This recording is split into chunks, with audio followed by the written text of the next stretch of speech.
Rose and John. My name is Dr. Tash. I'm a doctoral researcher at the Cleaner Africa unit based at the University of Liverpool. And Cleaner Africa is a health-focused research group looking at clean cooking transitions in 5 different countries in sub-Saharan Africa.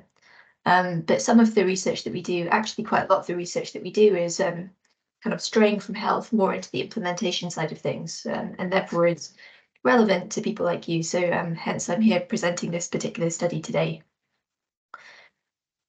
So just as a bit of a background to this project, this was a collaborative project between the University of Liverpool, KEMRI, so the Kenyan Medical Research Institute based in Nairobi, and Sunking as well, to conduct a series of controlled cooking tests in Nairobi. And we had 4 different aims. We wanted to identify the most energy and time efficient cooking stack. We wanted to collect primary fuel price data from across Nairobi to estimate the most cost-effective way to cook. We wanted to investigate how the relative affordability of cooking with different fuels has varied over time, because we know that prices are, really dynamic actually.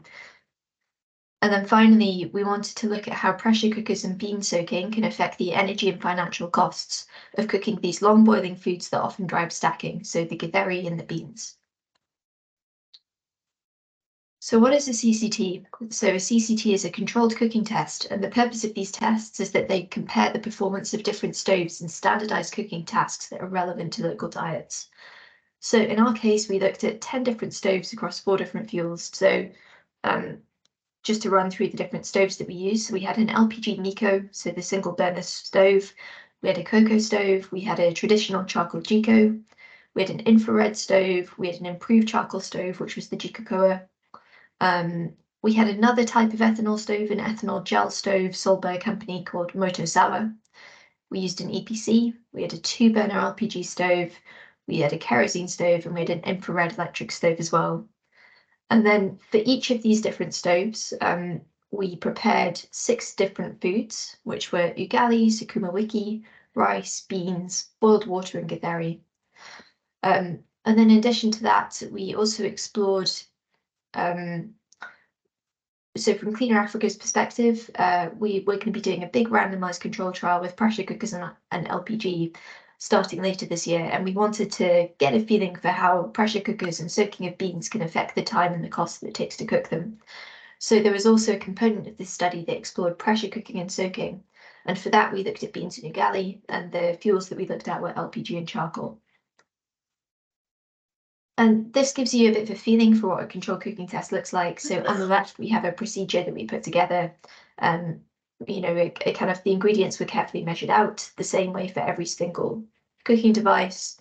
And then there was a sort of a list of instructions, and we recorded specific data to help us measure the tests. So we were looking at the weight of the fuel at the start, the weight of the fuel at the end, the start time and the end time.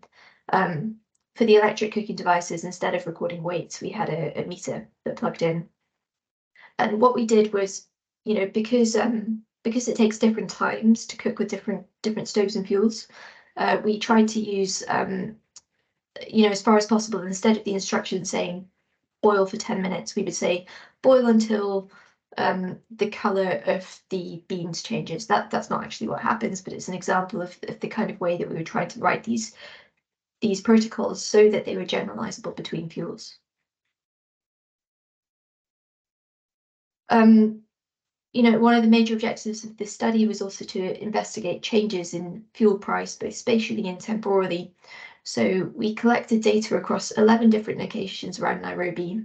We looked at 2 different ethanol brands. We looked at cocoa, and we looked at this Motosawa gel fuel. 10 different LPG brands. We looked at different sales quantities. So for LPG, we looked at the 6 kg cylinders and the 13 kg ones. And we looked at different sack and bucket sizes for charcoal. That's actually not quite true. We just looked at the big and small buckets. We looked at different vendor types, so the informal street vendors versus the formal petrol station ones. And then also we actually did this, we did this work in June of 2023. And then obviously the VAT policy kicked in a month later, which reduced the price of LPG. So we then did a second bout of data collection in September 2023, just to try and capture what the impact of that new VAT policy was. So I'm going to move on to talking about some of the results now. So I'm going to start by fuel price by location. So what you have here is you have some box plots for some of the different locations that we considered. These box plots only show kerosene, LPG, and charcoal because those were the fuels that we had the most data points for, and therefore it made sense to use them to construct this kind of graph. And I think the main takeaway is that there is a lot of variation based on location. In general, there was an order that came out of the results. The ranking was fairly consistent across locations. This is normalized by the per kilogram price, by the way, I should say. But generally, LPG was more expensive than kerosene, which was more expensive than charcoal. But there was a lot of variation between locations, particularly for LPG, and even in a single location. So, for example, in Pika, which is the one over on the right, the mean price of LPG was 30% higher than in Kahawa West.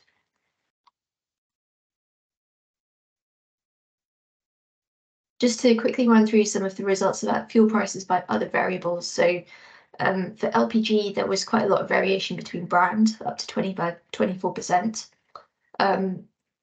Some brands varied quite widely between retail points. So like K-Gas was 154 shillings in one place, but 231 shillings in another, whereas other brands were fairly fixed actually between locations. For ethanol, we're going to come on to some results that really highlight this in a second, but there was a huge variation between brands. So cocoa was like 3 times cheaper than most motor sour. And we can talk about some of the reasons why a little bit later. It's not necessarily a fair comparison because motor sour it's a gel fuel. I think it's mostly used as a camping fuel, whereas cocoa is obviously now it's got some economies of scale behind it, some carbon credits, but we did want to have a comparison, which is why we included motor sour anyway. In terms of sales quantity variations, so as I said, we looked at LPG sold in both 13 kg and 6 kg bottles. There wasn't very much variation really, but interestingly, the 6 kg was a little bit cheaper. And we found the same thing with charcoal actually. So we looked at the buckets, which were around 5 kilograms, and the tins, which were around 1.5 kilograms. And not a huge difference, but a little bit cheaper for the smaller tins. So for ethanol, basically there wasn't really any there wasn't much variation. So obviously cocoa is dispensed in these KPs, these like vending machines. The price is independent of the purchase quantity and it's set by cocoa everywhere throughout Kenya. Motor sour ethanol gel was sold in 3 litres or half-litre bottles, and the 3 litre was a little bit cheaper, but actually we could only find motor sour in one supermarket, so maybe it's not fair to include that result here. And then finally, in terms of vendor type, there was no difference between street and petrol station kerosene, but street LPG was a little bit cheaper than petrol station LPG. So now I'm going to move on to some of the results of the tests. So what we have here are 6 graphs showing the results for each of the 6 different foods that we considered. You can see, so you can see the different like colors and strike marks correspond to different fuels and stoves. There's quite a lot of information in here, so I'm just going to take you through some of the key points. So firstly, the most expensive fuel by far was this motor sour ethanol. It was more than 3 times the price of cocoa, but that kind of manifested itself sometimes as 4 times higher because of the, I guess, the efficiency of cooking. And next we have the other results are sort of kind of a bit more clustered actually. So the infrared and the induction cookers were like pretty similar prices to each other. Then on the whole, we have the 2 LPG stoves. So LPG2 is the 2-burner, LPG1 is the Miko, the single burner. And they were actually pretty similar, apart from a couple of tests, which was a bit surprising. We thought the 2-burner stove might be more efficient because of the regulator.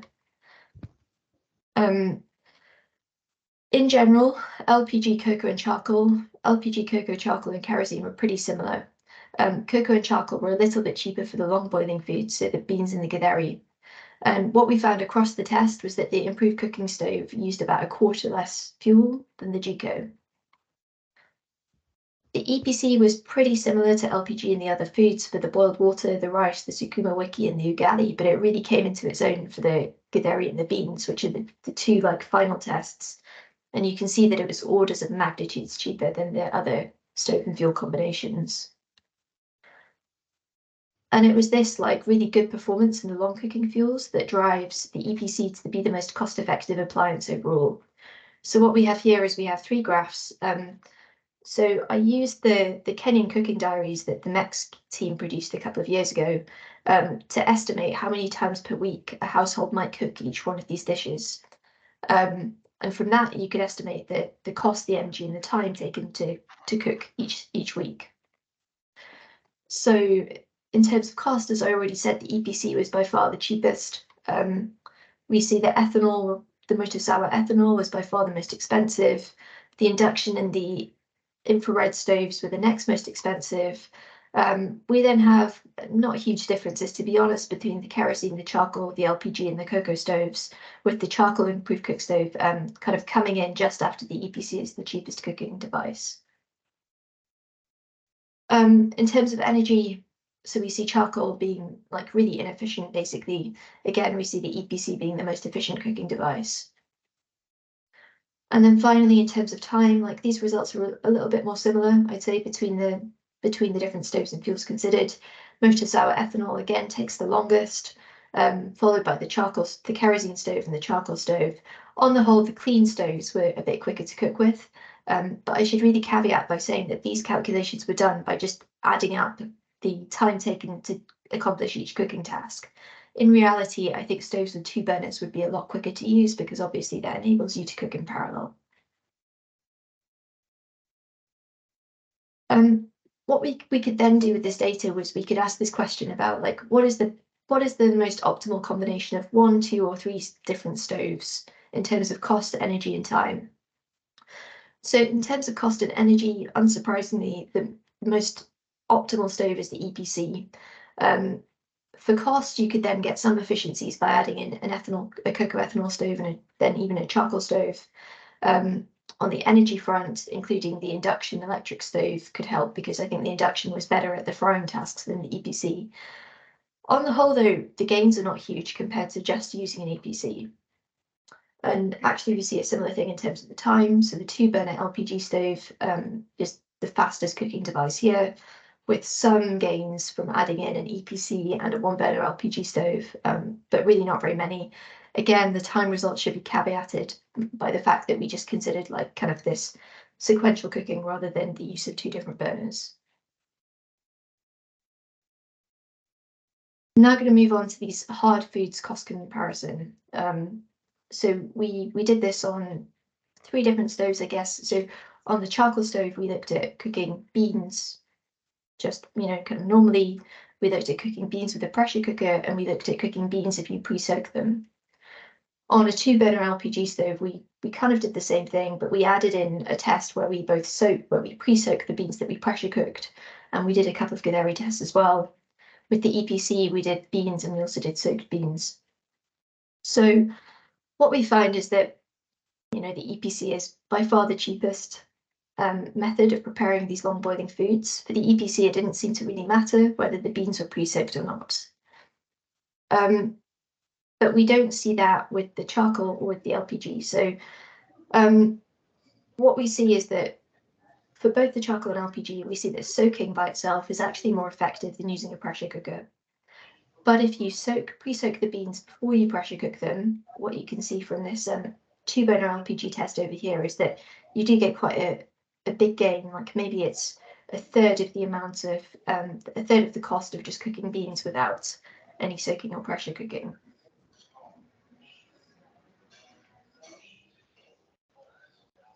I think this is my last results slide. Oh no, there's one more, almost at the end now. Another thing that we did was we managed to pull together some secondary data sets about the costs of cooking over time. About fuel prices over time. And with that data about how fuel prices varied over time, we were then able to look at the costs of cooking over time. I'm sorry, could somebody mute their mic?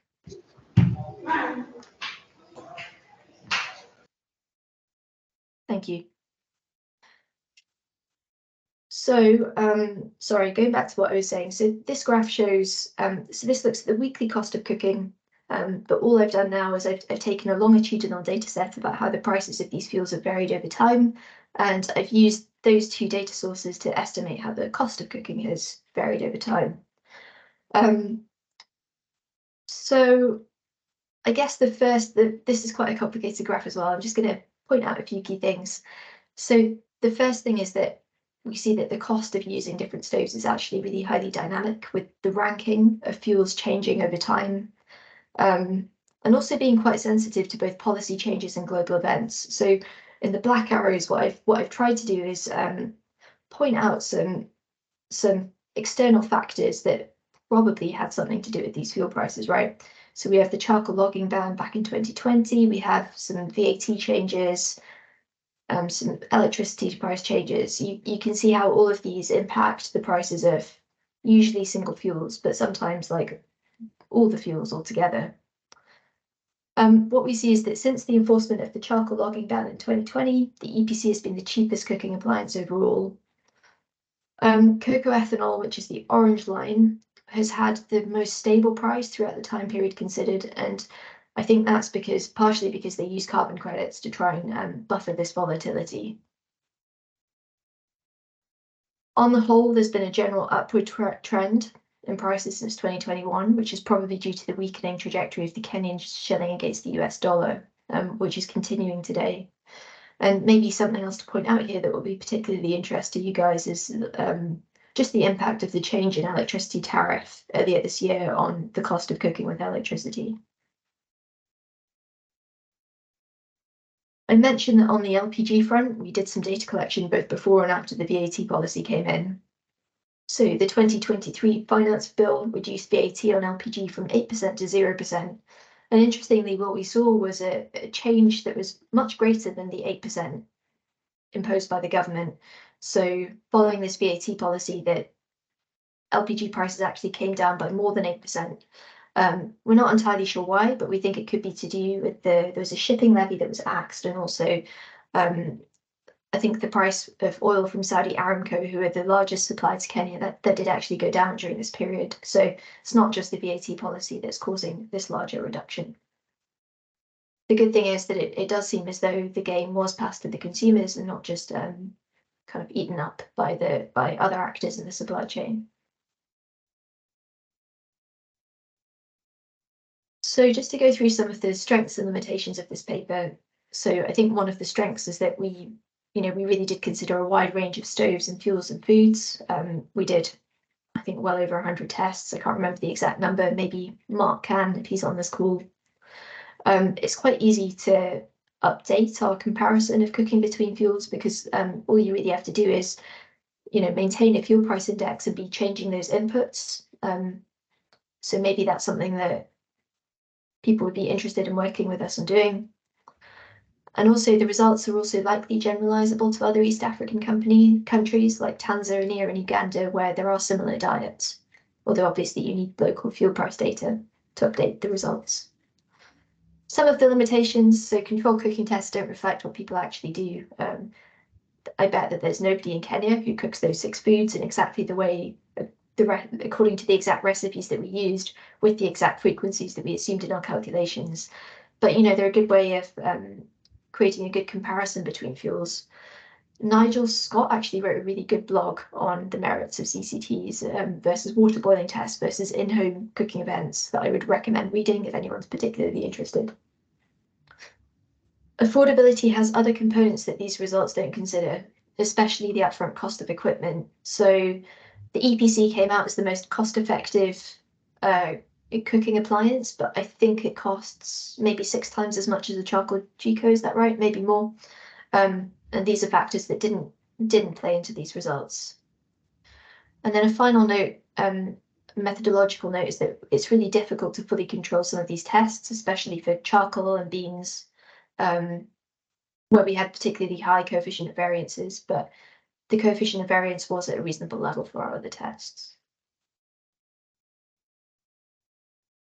So I'd say the big takeaway from this study is that it demonstrates how comparative affordability varies both temporally, so over time, and spatially throughout the city, and it can be heavily affected by wider market and policy incentives. So what we found was that, just to recap our key results, the prices of LPG, kerosene, and charcoal varied considerably by brand and location. Ethanol and on-grid electricity prices were more stable. We found that the EPC was the most cost and energy efficient cooking device. For both LPG and charcoal, combining pre-soaking of beans with the pressure cooker substantially reduces fuel consumption and therefore cost, but it was still costlier than the EPC. The longitudinal comparison, so the line graph in different colours, it showed the dynamic nature of fuel prices in Kenya, and also how a household's cost-optimal cooking stack can change at a short notice. Like, it really does make sense to have lots of stoves in your home, so that when these prices change, you're able to respond to them and continue to cook in the most cost-effective way. And therefore, this study really highlights how stacking enhances resilience. I think now there seems to be like consensus that what's really needed is a clean stack rather than like, we shouldn't assume that it's possible for households to switch to just using one fuel or stove. Consumers need multiple access to clean options to switch away from polluting fuels, not just because of compatibility with cooking prices, but also to sort of hedge against these fluctuations in price. And then finally, this research revealed a wide range of factors that affect the affordability of cooking fuels. And actually, quite a few of these factors are in some way controllable by the government, right? Because we saw that import tariffs, policies such as the charcoal logging ban, different tax regimes like the LPG VAT policy, these affect the prices and therefore they will affect the uptake of clean cooking fuels. So thank you very much for listening. This work is currently available. It's a preprint, which means it hasn't gone through peer review yet, but you can read the whole paper online. It's open access. Here's the link. And just before I finish up, I'd like to thank everybody else that was involved in this study, especially the Sun King team. I think we have a couple of them on this call, and also the Kemri field workers who put so much time into collecting this data. On 29th August 31st. Sorry? This month, this year.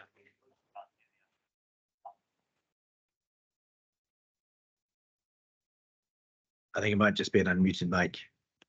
Yeah.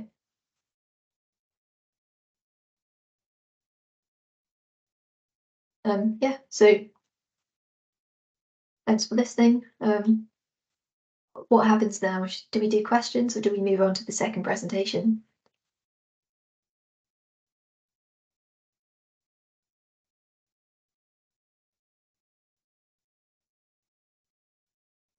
Surprised, is your mic working? Yes, now I'm back. Are you able to hear me? Yes, please go ahead. All right, thank you. Yeah, thank you, Tash, for that presentation. Very wonderful insights from the study. We'll like to now hear from Sandra. Sandra, if you are ready. Let me just share your slides as well. Thank you. Cyprus, thank you. Allow me to share the slides from my end. I need a couple of edits, if that's okay. And I hope you all can hear me. Yeah, please go ahead. Okay. Oh God, no.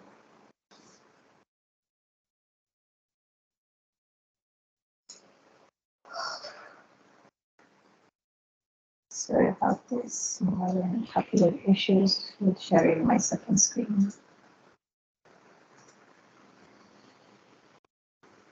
Can you all see my PowerPoint now? Right on the left. Yeah, I can see. I believe right now it's at the beginning. Okay. Good morning. Is it morning? Yes. Good morning, everyone. My name is Sandra Banda. I am from Strathmore University. I am a researcher at Strathmore University, and part of the research work that I do is on clean cooking. So I'll be presenting results, a collaboration project that we did with UK Pact, GUK, Max, Pika Power in Strathmore University. So the project is on appliance comparison for common foods in Kenya. We did the cooking tests between the months of June, May, June this year, and also repeated a couple around October this year. So the objective of the study is mainly to assess the efficiency and the cost, as well as the time that it takes to cook common foods in Kenya with a particular set of appliances. So we had a wide range of appliances, about 10, and we picked common foods that are usually cooked in common households. And we, just as Dr. Tash's study, we also employed CCTs for this particular study. The research question was to analyze how modern energy efficient electrical appliances compare with popular cooking devices across the common dishes in Kenya. So this is just a snapshot of the foods that we considered. So we did consider beans, we did consider hard boiling food. So this was beans and beef. We did consider rice, ugali, chapati, chips, and we also, I'm sorry about that. We also considered vegetable. It's not on this. It's not on this table. And so the reason as to why we considered this was to sort of like have categories of each food that is cooked in, usually commonly cooked in Kenyan households, and just be able to group them. Some of the assumptions that we made moving into getting the appliances are the same appliance type. The different brands have similar characteristics. So yes, indeed, we did use like 3 EPCs. However, in the analysis, we analyzed it as all the EPCs having the same characteristics, common recipes in Kenya being used to carry out the tests, as well as the rice cooker being used in cooking mode. So for the beans and beef, we categorize them into one, being the hard-boiled foods. However, in the analysis, we mainly looked at beans because it cut across all appliances. It was used on all appliances. And for ugali, it was only used, it was only cooked on the EPC. So for that, we also omitted it in the analysis. So this is these are 10 of the appliances that we used. So we did use the 2 EPCs that I mentioned. We did use the Tefal EPC, Vaughan and Ramtons. We did use the improved charcoal stove as opposed to the ceramic jiko. We used the kerosene stove, a 6 kg LPG. We used a hot plate, a rice cooker. We used the cocoa stove for ethanol, an infrared cooker, an induction cooker, as well as an air fryer. So these appliances were meant to show versatility. However, for the air fryer, it was only used for one meal, of course. It was to make fries in this particular instance. So seeing its analysis will mostly kindly bear in mind its limited viability, but we included it just for purposes of the project as well. So we did carry out controlled cooking tests, which is a method designed to evaluate the performance of various cooking appliances across selected meal categories to measure the energy consumed and time taken to cook a specific dish. So across the beans, we used all appliances apart from the air fryer. On the beef, it was only cooked on 3 appliances. The chapati was cooked in 7 appliances, apart from, of course, the EPC rice cooker and the air fryer. For the chips, it was not cooked on the EPC and the rice cooker. For rice, it was not cooked on the air fryer, and for the vegetable, it was not cooked on the air fryer. So for all of these tests, we at least tried to do 2 tests of each, so as to get the average of the energy consumed. Did a 3rd test in the event where the 2nd test was equivalently off, but most of the tests were at least 2 of them. So we did a total of about 45 tests across all appliances for the 5 meals. So as I mentioned before, the beef stew analysis was omitted because the test conditions were not similar as opposed to the rest of the meals in the study. So when it comes to the price of fuels, we kind of looked at different regions, but we picked a particular region to look at. So for charcoal, kindly mute your mic. Thank you. So we used the price in Rongai for this. This was price taken in August. And then we used the price of LPG from the Total Energies website. We used the price of ethanol. The price of ethanol, this we got from Wangige. We considered price in Wangige market, where the 2.3 liter container is filled with about 175 Kenyan shillings. Considered kerosene in October, electricity prices. So for the electrical appliances, we did bundle up in band 1 and band 2 just to assess where the different customer bands would consume in terms of the electrical energy cost for the electrical appliances. So we did consider the domestic lifeline customer who's between 0 to 30 kilowatt hour per month. And we also consider the domestic ordinary customer who's between 31 to 100 kilowatt per month units. So analyzed the meals. We did the analysis per meal, so just to look at the behavior of all the appliances, looking at the energy consumption, the time taken, and the energy cost. And just to corroborate what Dr. Tash has said, when cooking beans, the EPC was the most efficient device, considered less than 0.5 kilowatt hour, and this is per dish. But so this is the average taken from the tests, the 2 tests that were done. So these are results assumed to be per dish. For the beans, we cooked about half a kilo of beans. We assume the setting to be food that could at least feed a family of 4. And so when cooking beans, we saw that the most energy efficient appliance was the EPC and the induction cooker as well for this particular case.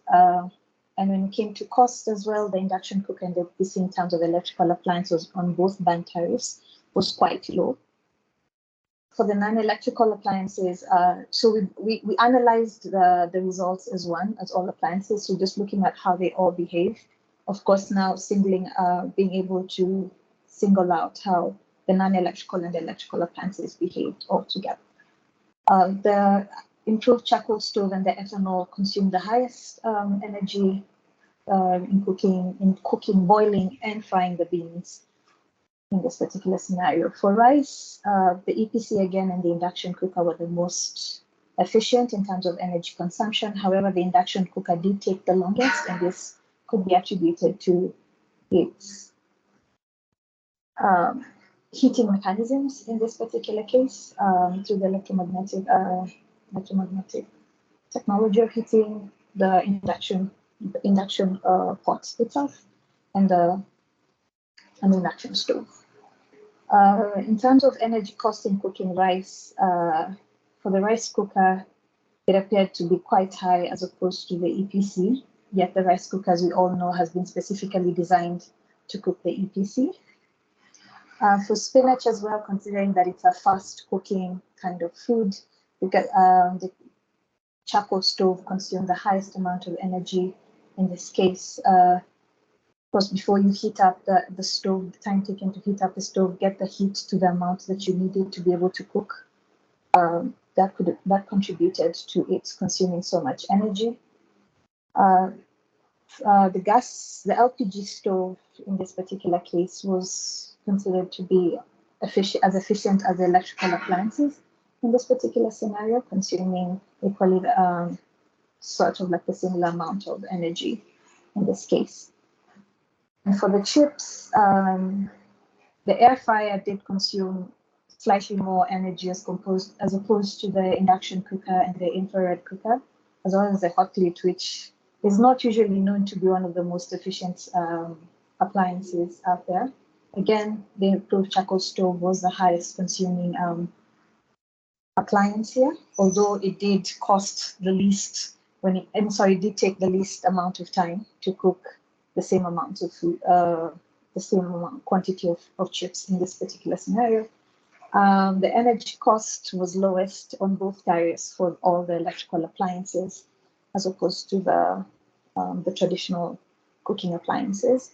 Ethanol seems to have a trend, the cocoa stove seems to have a trend where it tends to be slightly higher as opposed to the LPG. So considerations of fuel stacking on what works best could be upon preference, of course, in meat, but the ethanol in most of the meals did appear to be higher in terms of energy consumption, cost, and time. So when cooking chapati, again, the induction cooker. Now, this particular induction cooker, and we were discussing this internally with all the partners of the project, seems to be a particular brand that is efficient. We couldn't find the name, but it's sold by a local retailer. So this particular induction cooker seemed to be, actually it was the second most efficient appliance across all the tests that we did. Even in terms of cost, it was quite relatively low as opposed to the rest of the appliances. But funny enough, it was a charcoal stove that took the least amount of time. So I'm assuming, because now we're cooking a lot of foods at the same time, we all did the tests at the Pika kitchen. So there was a transfer of of charcoal from when it's cooking one dish to another, although we did wait for the stove to cool down at least before we went to the next meal. So for this particular scenario, it did take the least amount of time to cook chapati. And in this case, we were cooking about 4 chapatis on each particular stove. And so we look at the ease of use against the appliance efficiency. So the EPC has the highest, okay, so it consumes the least amount of energy, so that's why it's on the far left. It has the lowest energy efficiency ratio. This does not mean it's the least efficient, actually means that's the highest. It's quite efficient as opposed to the rest. So that is how this graph is to be interpreted. That is why the Jikokoa stove is on the far right, indicating that the energy efficiency is not is quite low in this particular scenario. So looking at all the appliances, the air fryer in this particular scenario was only used for one particular meal, which was chips in this particular instance. However, in terms of ease of use, it did rank quite mid-range. But the infrared and the EPC had a good high energy efficiency and also scored quite highly in terms of ease of use. So again, if you're looking at the graph and looking at the placement of this particular appliances and considering fuel stacking, then you can clearly tell that the mixture between electrical appliances, just as Dr. Tash has mentioned, you can't really move to one particular appliance or one particular cooking fuel. The combination just offers different versatility to one's cooking needs. So it had the lowest, so the EPC had the lowest EEI and ranked highly in terms of ease of use. The induction stove came in second. The improved cook stove had the highest energy efficiency index, indicating that it wasn't as efficient to be used and ranked poorly in terms of ease of use. And also taking into consideration the time it took to light the appliance as well as the soot production when refueling. And the LPG ranked close to 4 in terms of ease of use, but it equally had a high energy efficiency index compared to the most electrical appliances. However, the LPG did rank for most of the meals, it did rank quite high in terms of energy efficiency for the non-electrical appliances. If you're looking at a comparison between the energy saving cost potential, so the EPC and of course the air fryer, again, this just putting in a caveat for the air fryer may not be as versatile as the rest of the appliances, but just for analysis purposes, I added it there. It does have the highest upfront cost and of course the lowest monthly cost, but again, it's not as versatile because it can only cook one meal. So if you're to look at an analysis, you're comparing it from the EPC moving towards the left. So the EPC and the rice cooker both cooked 3 meals out of all the 5, while the rest of the stoves all cooked 5 of the meals. So the EPC has the highest upfront cost, but looking at monthly running cost, it was quite low, as opposed to the kerosene, where it has the lowest upfront cost, but considering its efficiency and how it cooked and how it behaved across all the meals, actually its monthly running costs will tend to be high over time.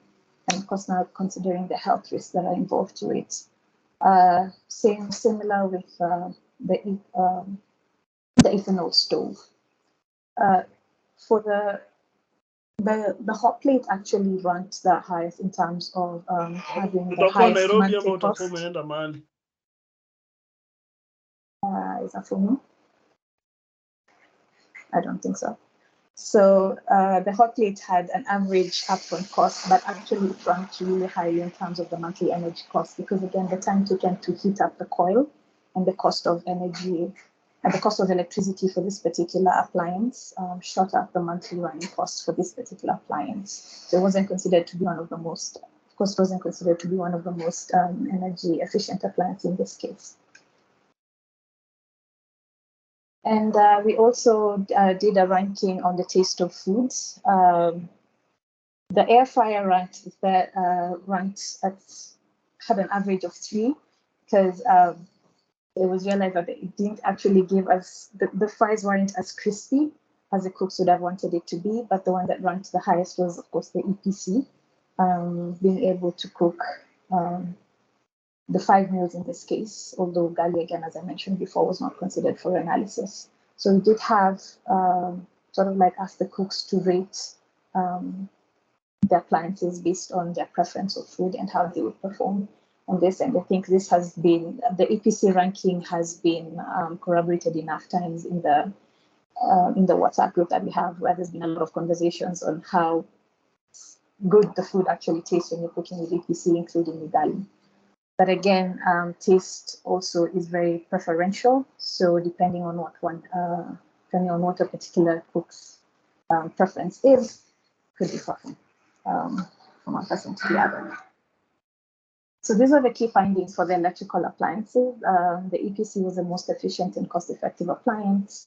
We had the highest upfront costs, but with the lowest low monthly running costs. The induction cooker, as I mentioned before, was the second most energy efficient appliance. Was most efficient when cooking chapati and chips.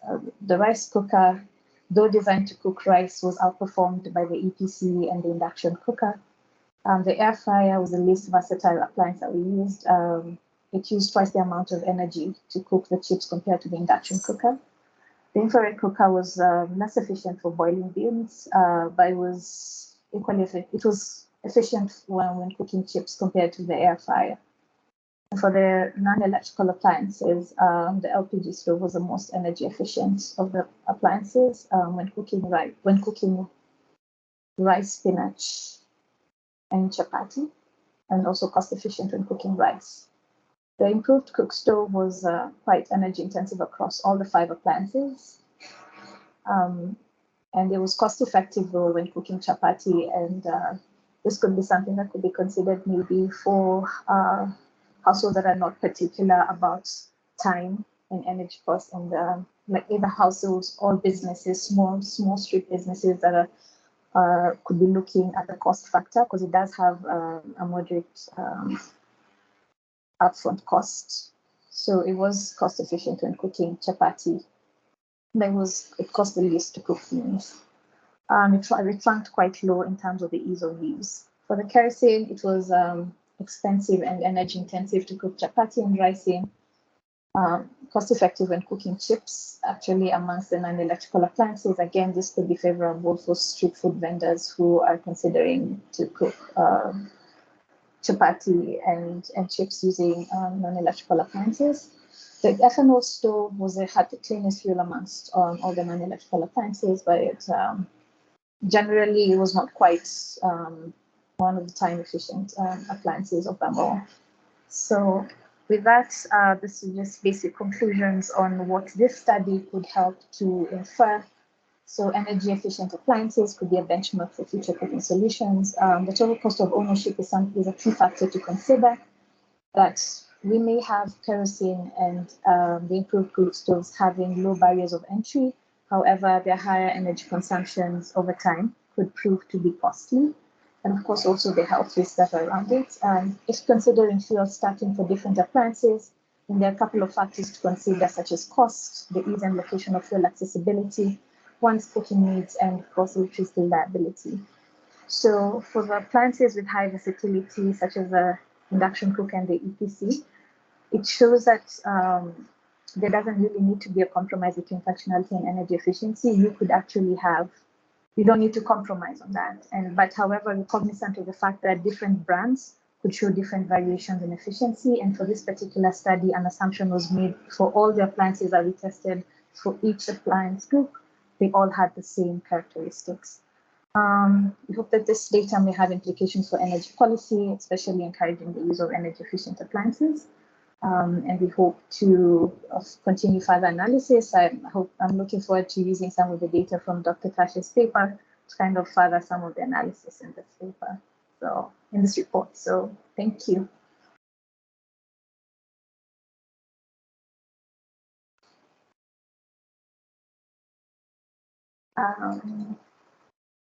Cyprus, back to you. I'm done with my presentation. Yes, thank you, Sandra. Sorry, was someone speaking?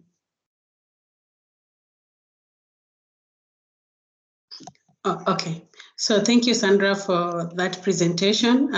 This session now is for the Q&A, and Philomena, if you're in, kindly take over the session. Thank you, Citrus. I hope you can hear me clear, Citrus. Yes, you are. Thank you so much. Also to the conveners, thank you, Sandra from Strathmore University and Paris team, the Cambridge team that are in this call. So right about now, we'll just go direct to the questions that have been asked. Paris asked Sandra, I think this is for Strathmore University, like how many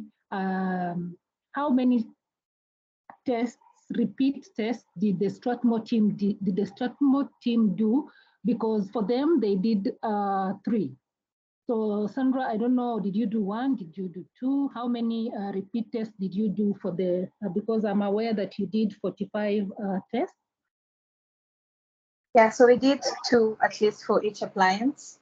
We did the 3rd one in the event that the 1st and 2nd tests were not, had a huge disparity, then we added in the 3rd test.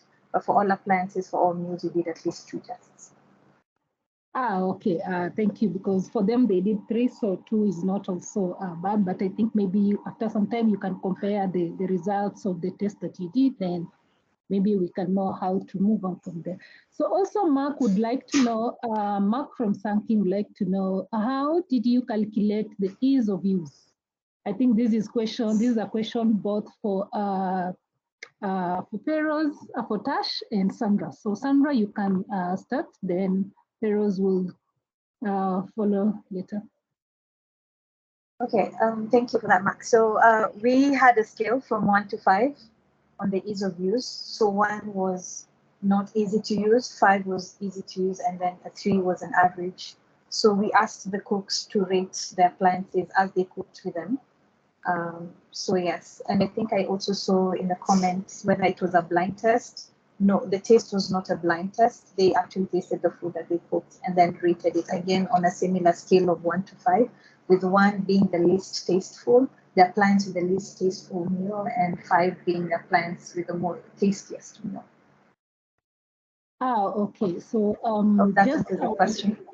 Yeah, just pause there a bit. Also, on that same questions, did the participants know which appliance was used to cook the food that you are ranking?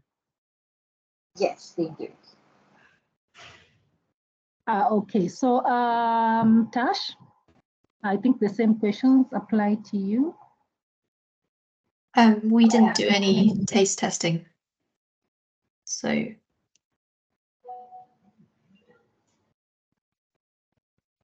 Okay, so John says it's very interesting to see that you both got similar results for the EPC, but vastly different results for the induction. So how would you explain the differences for these two? Tash, you can begin, or Sandra, whoever is ready. Tash, Yeah, go ahead. I don't know. Yeah, Sandra, have you written this up? Is there a report? Sorry? Is there a report on the results? Yes, there is a report and it should be out. Just needs a final checkup with the team, the internal partners of the team, and then we should have it open to public on this. So I think that should be out before the end of this year for sure. Yeah. For the induction cooker, sorry, are you saying something? No, I was just going to say that once that report is out, I definitely am looking forward to reading it, and maybe that will help answer this question because I'm not quite sure right now.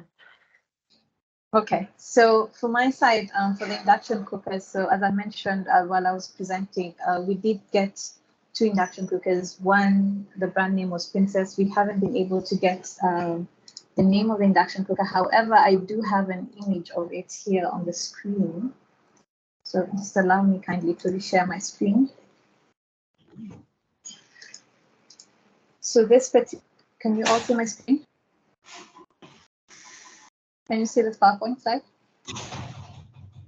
Yes. Yeah. Okay, so this particular induction cooker is what we used. The other one we couldn't get the image of it. I'm sorry, but this is one of the induction cookers that we use for this particular test. And we are aware of the fact that brand could influence the efficiency of this particular induction, the results that we've obtained from the induction cooker in terms of efficiency. Okay, thank you. Thank you, Sandra. Sorry? I hope that answers the question. Yeah, I think I see John's hand is still up. So John, would you just like to maybe expound more on your question, or are you satisfied with the response? Yeah, I just wanted to chip in on the induction debate because I think it's a question that's been bouncing around for a long time. I think it's now relatively strong agreement within the literature around the performance of electric pressure cookers, and there seems to be relatively little difference between brands. So that's reflected in the two studies we saw here today, and that they both show that electric pressure cookers offer big savings on the long boiling dishes, but are similar on their quicker cooking dishes. But I think with induction, it's a bit more of an unknown. And I think it does depend a lot more on the appliance itself. So I know some induction stoves do have more automated programming that cut off the power when it gets to the right temperature, like an EPC does. Others are very simple manual devices that rely upon the user to tell it what heat level is right for that point in the cooking process. And what we've actually seen in many cases is we've seen that although induction can be much more efficient, it in some cases depends a lot on the user, because if you have a high amount of power available to you, often people tend to put it on the highest power. And if you put it on high power and just leave it boiling for 2 hours to cook your beans and then keep pouring water in, it's going to use a lot of energy. So I think what we've learned from this is that there's a lot more variation when you cook with an induction. You can cook efficiently if you have the right cooking device, or if you control your stove very carefully yourself. But with the EPC, it kind of takes that variation out of the mix, and almost everyone is able to cook very efficiently and very affordably with it. Okay, thank you, John. This study, the studies provide very valuable information. This I agree. So I would just like to know from the Strathmore side and from the University of Liverpool side, the team that did the test, like are we, these stakeholders in the clean cooking sector, allowed to use these findings in our campaigns to promote to promote clean cooking? This is also with regards to a question from, I think it's a comment from Flo. Is it Florence? Absolutely, yes, from our side. We'd love for the community to use the results from the study and even challenge them or give more insights to it. Yep, same for us. Okay.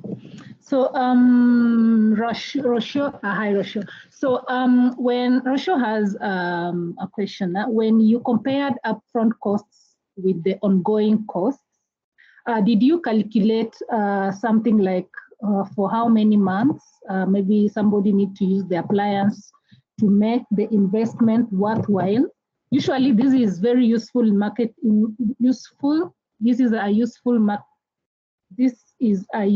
a very useful marketing message to explain the upfront cost. So I would like both teams to respond to Rosho's question on. So allow me to go fast. So let me start with the assumption that we made coming up with a cost saving potential graph. So like for beans, I assume the household will cook beans twice a week.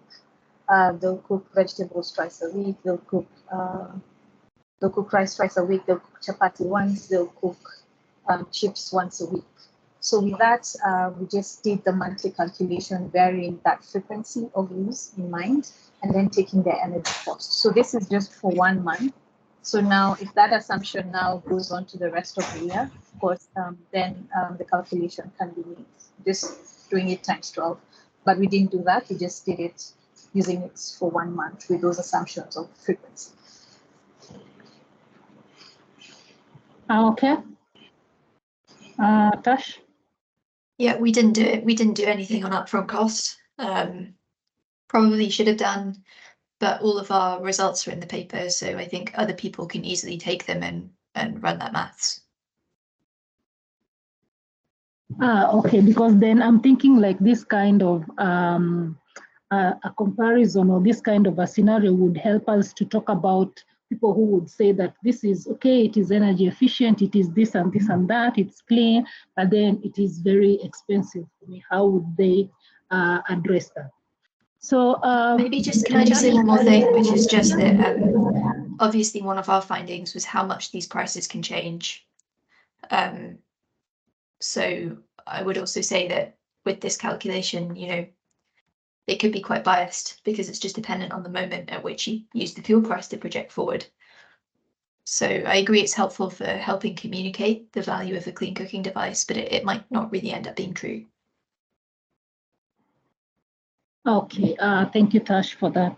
So our chairman, CCK, Daniel Wanjohi, I hope he's the one or is this another Daniel? So Daniel has a comment, or is it a question? So Sandra mentioned about the test and done, and also maybe I would like to know how it was determined against what, like the test of this meal against the test of this meal. How was this determined from your side, Sandra, during the test?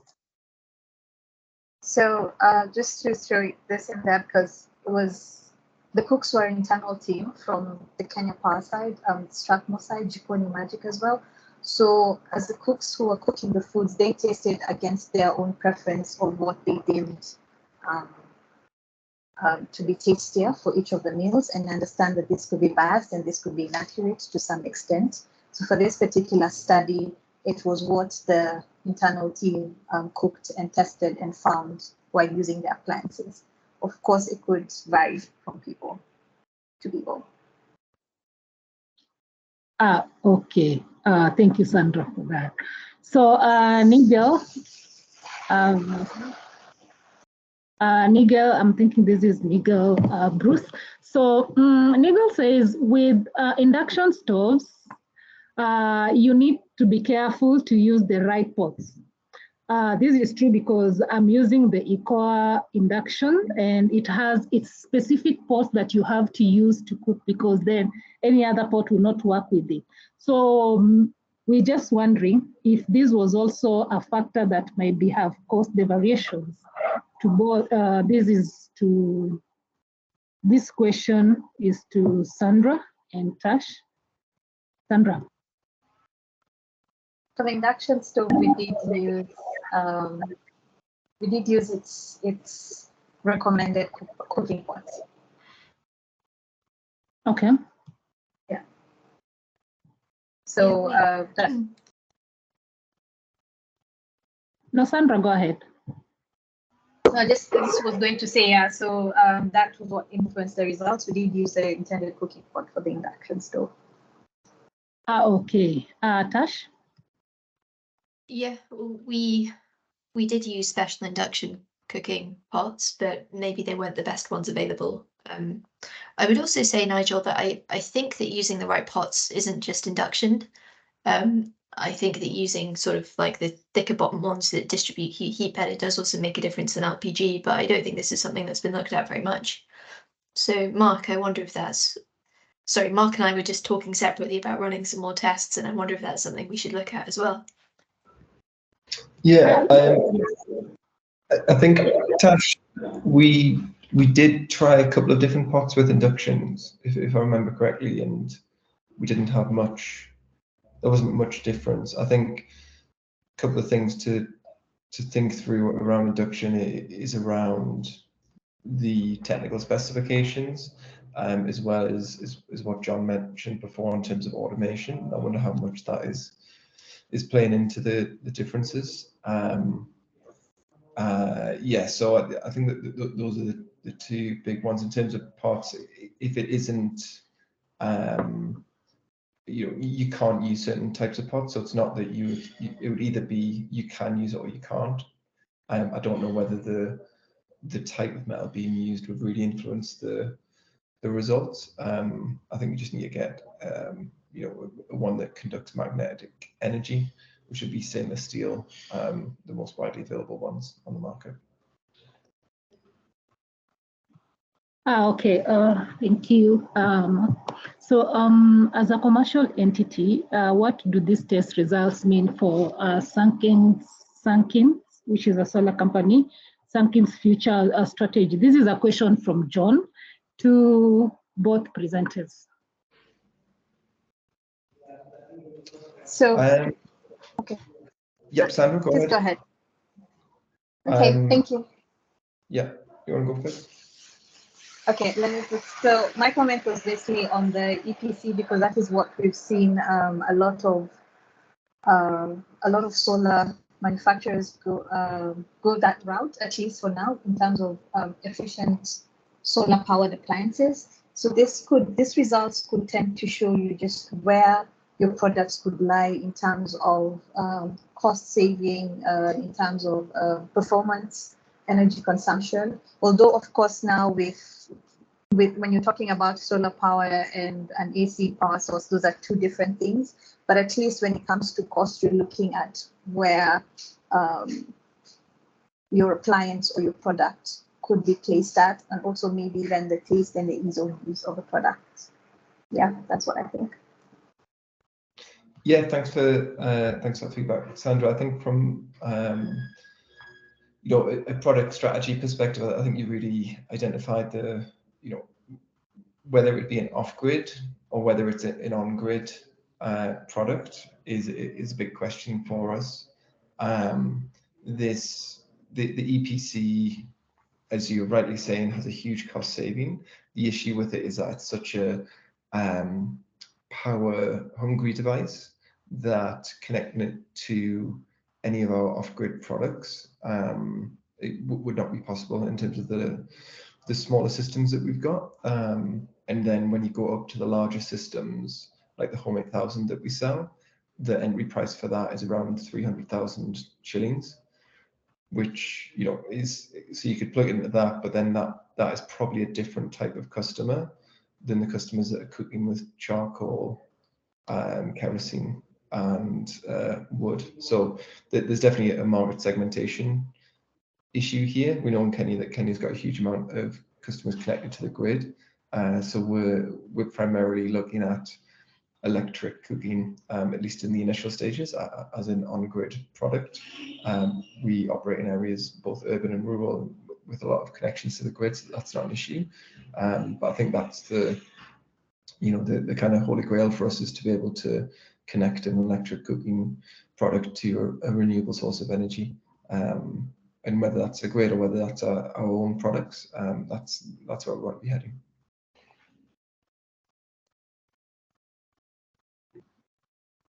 Thank you, Mark. Any other comment from the presenters?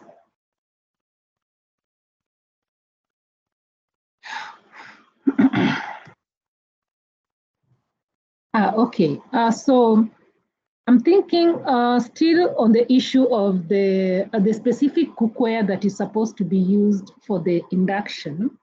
Another question just arose now. From the experiments, were the results consistent across the replication? And also, just in addition to that, well, Pauline, sorry, I can't pronounce the first name. Pauline says it can't be the explanation where maybe we said we used other pots that are not for the induction, but because if you don't use the compatible pots, it simply doesn't work. At least this is for the one that I'm using. I'm thinking also for Pauline, it's the same scenario, because the induction stove warms up only with the induction pot. So the quality of the pots can be very impactful, though, on energy consumption, because heat diffusion can vary and be minimal with low quality ones. So maybe to just expound on that, maybe I would like the team to talk about the replication of this. Did the results vary even after the replication? Both Sandra and Tash.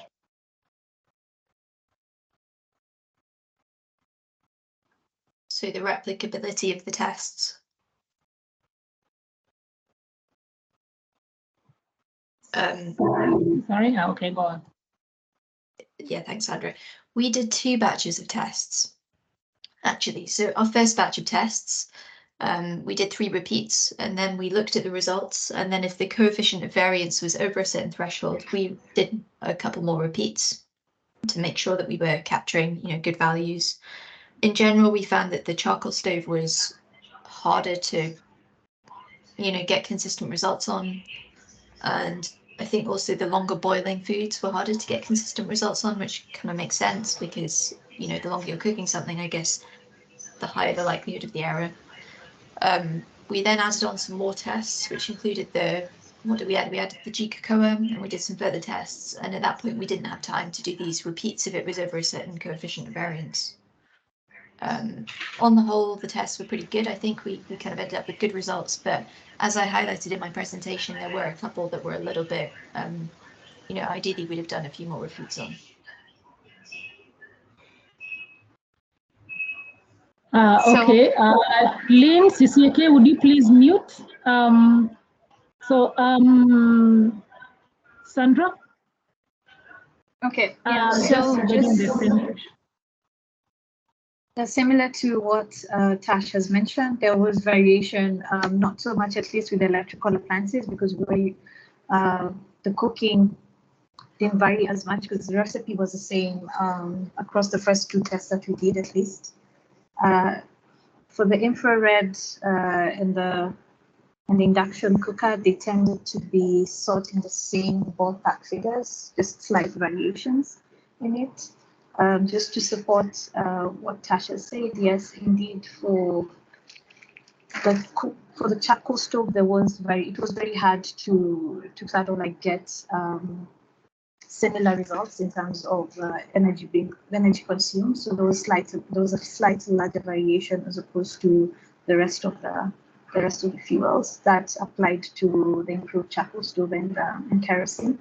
And of course, also this was also influenced by the readiness of the meal based on the particular cook who was cooking. So the recipe was followed, but again, the readiness depended on also the cooks deciding that this was really according to our standards. So that varied. And I remember there's a particular test where we had to do the 3rd test because for the first, I'm trying to remember which one it was. For the first test, there was a very huge variation with the 2nd test. So we had to add in a 3rd test just to sort of like bring the result, lessen the coefficient of variance in this particular scenario.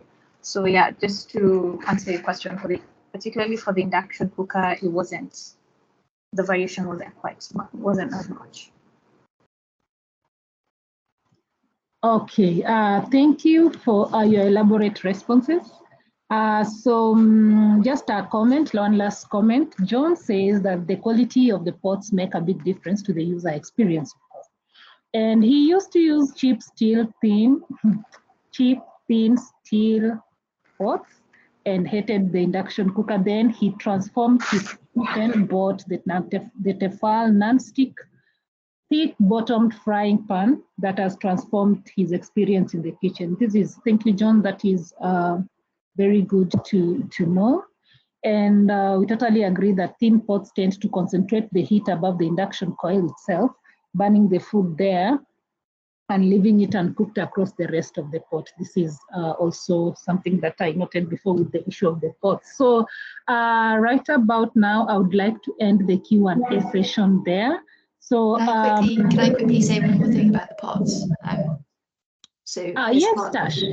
Yeah, sure. just to back up what John said, as part of my PhD, we did an intervention study with chapati pans and pressure cookers or pay-as-you-go LPG users.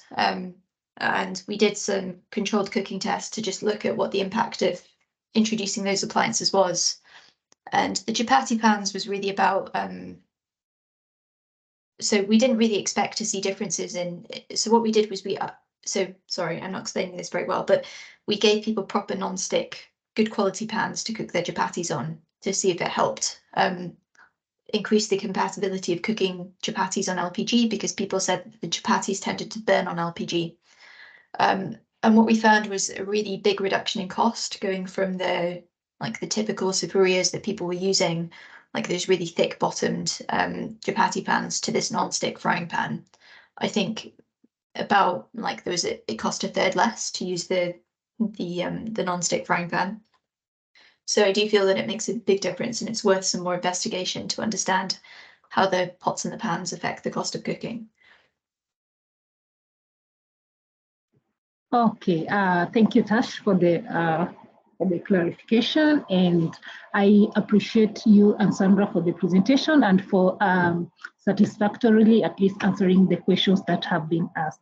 Right now, I would like to hand this back to the METS team. I would like to welcome John Leary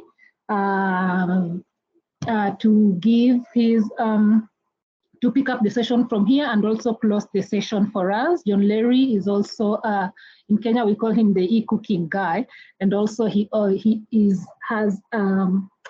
a board member at CCAK in charge of a strategic pillar called Knowledge and Information Management.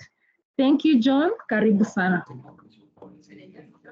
Thank you, Philomena, for the kind introduction and for guiding us through the Q&A. Big thank you to Tash and Sandra for sharing these insights with us. And thank you also to Cypros for bringing us all together for this important dialogue. I think what we've learned from this is that the relative costs of cooking with different options are very variable in time, in space, by appliance, by food. And that's before we even start to bring in all of the crazy things that happen in real people's kitchens outside of the, sorry, Pauline, do you mind muting? Just mute you. Yeah, outside of the controlled environment of the laboratory, even when we call it a kitchen laboratory and we bring in real foods rather than just boiling water. As Tash mentioned, there are many, many different things that happen in a real kitchen environment, preparing snacks, leaving a stove on for too long. All of these kind of things really influence the real costs of cooking with different devices. I think we've learned that stacking is a really important strategy for resilience because there's no one solution that trumps the rest. There's no best in all scenarios. They all have their relative advantages and disadvantages, and those will align with the preferences and the affordability that different users have at their disposal. So I think the more data that we have from studies like this, the more we can get a clearer picture on what the relative performance looks like, and the more we can drill down and start answering some of these questions that have come out in this discussion that we've had today. I think as with any good research study, you start with a certain set of questions and you end up with 3 times as many at the end of it. So I hope this opens the door to further collaboration, gathering more data from CCTs and other test methods. I think for me, there are a couple of opportunities that stand out in the short term. I think, Sandra, if you wouldn't mind if we could share that draft paper with Tash for her to have a look at just before we finalize it. I think she'd have some really valuable input. I think we also have an opportunity to potentially come. Sorry, Sandra, do you want to come in?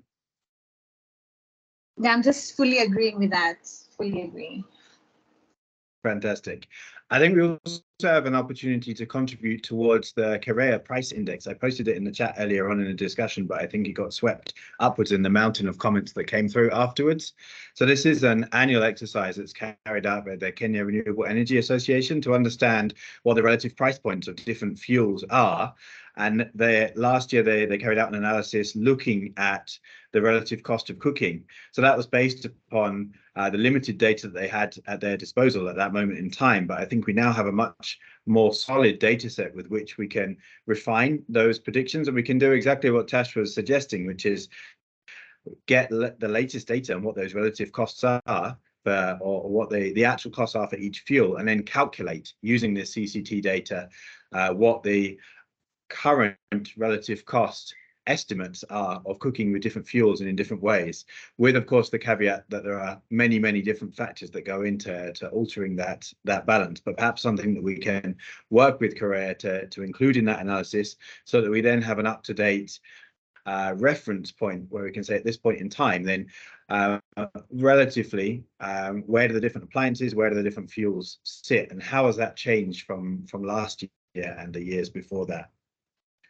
So I think there's potentially also scope for a joint publication that cuts across those two sets of CCT results and looks at things like payback time, for example, that we all know is really important in the world of business, but something that we haven't yet extrapolated our results into. So I hope this is the start of the beginning of a longer conversation between the Strathmore and the Cleaner Africa teams and all those other partners who've been involved with these studies to work out how we can present and utilize these results to answer these questions that we have around what are the most viable modern energy cooking products and services that can enable households to transition towards a truly clean fuel stack. So with that, I'd like to close and just give everyone a quick reminder about the social. We can continue the discussion there tonight from 5:30 at Nairobi Street Kitchen. So please do come and hang out in a more informal environment and see the end of this year off in style. So I look forward to seeing as many of you there as possible. Thanks again to everyone who's made this dialogue so vibrant, for all of the discussion and for all of the effort that went into preparing the presentations and the studies that we saw today. It's really inspiring to see so many different efforts now gathering data. I think if you look back 3 or 4 years ago, we really struggled to get data on electric cooking, but we're now in the opposite scenario where we have so much data that we struggle finding a platform to share it all. So we will be back in the new year, and we will commit to ensuring that these monthly dialogues do happen on a monthly basis, because there's so much to share, so much we have to say, and I'm really glad that we have this space here where we can bring the clean cooking world and the electric cooking, the electricity access sector together to talk about electric cooking. So let's call it a day there.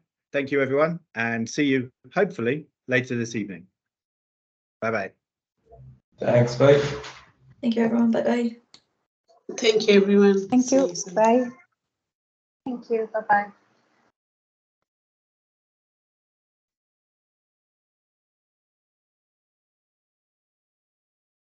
Thank you. Have a good day.